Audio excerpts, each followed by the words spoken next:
ஆண்டவராகிய இயேசு கிறிஸ்துவின் நாமத்தில் சாட்சிகளின் சாட்சி பகுதிக்கு உங்களை அன்புடன் வரவேற்கிறேன். கர்த்தர் என் விண்ணப்பத்தை கேட்டார், கர்த்தர் என் ஜபத்தை ஏற்றுக்கொள்வார். சங்கீதம் 6 அதிகாரம் 9 அர்ப்பணிப்பில்தான் ஆனந்தம் உள்ளது என டாமியன் என்ற ஒரு தேவ மனுஷனை பற்றி இப்போது பார்ப்போம். பசிபிக் மகா சமுத்திரத்தில் அவாய் தீவுகள் கூட்டம். அதில் மொலாக்காய் என்பது ஒரு சிறு தீவு. தென் பசிபிக் தீவில் தொழுநோய் பரவிய போது தொழுநோயாளிகள் இத்தீவில்தான் தனிமையில் போடப்பட்டனர். அவர்கள் கவனிப்பாரற்று தங்கள் வாழ்வை இழந்தனர். மக்களால் கைவிடப்பட்டவர்கள் தாங்கள் கடவுளாலும் கைவிடப்பட்டோம் என்று முடிவுக்கு வந்தனர். அவர்களுக்கு உதவி செய்யவும் அந்த தொழு நோயிலிருந்து அவர்களை காப்பாற்றவும் எவரும் முன்வரவில்லை. ஏனெனில் அத்தீவிற்கு சென்றவர்கள் மீண்டும் தங்கள் நாட்டிற்கு வரக்கூடாது என்பது அரசாங்க கட்டளை.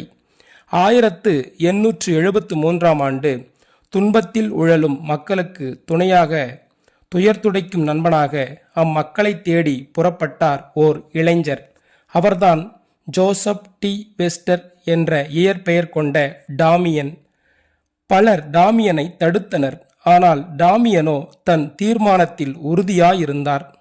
மொலாக்காய் தீவில் இறங்கியவுடன் அங்கு அவர் கண்ட காட்சிகளோ கொடூரங்கள்.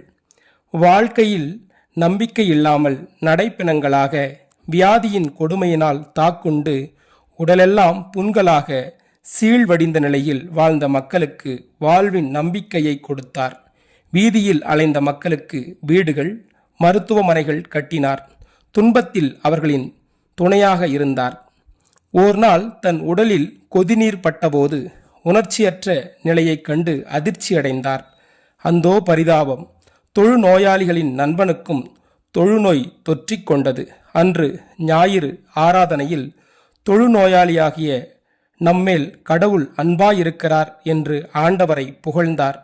நோயின் கொடூரம் அவரை முற்றிலும் தாக்கவே 12 ஆண்டுகளாக தான் அன்பு பாராட்டி வந்த மக்களை விட்டு பிரிந்தார். அயர்ந்த நித்திரையில் இறந்து போனார். மக்கள் தங்கள் நண்பரை இழந்து வாடினர். ஆம் நண்பர்களே, நாமும் கிறிஸ்தவர்களுக்காக மட்டுமல்லாமல் இந்த உலகத்தில் இருக்கிற ஒவ்வொரு சகோதர சகோதரிகளுக்காகவும் அர்ப்பணிப்போம். ஆண்டவருடைய அதிசயத்தை ஒவ்வொரு நாளும் அகிலம் அறிய செய்வோம். ஜபம்.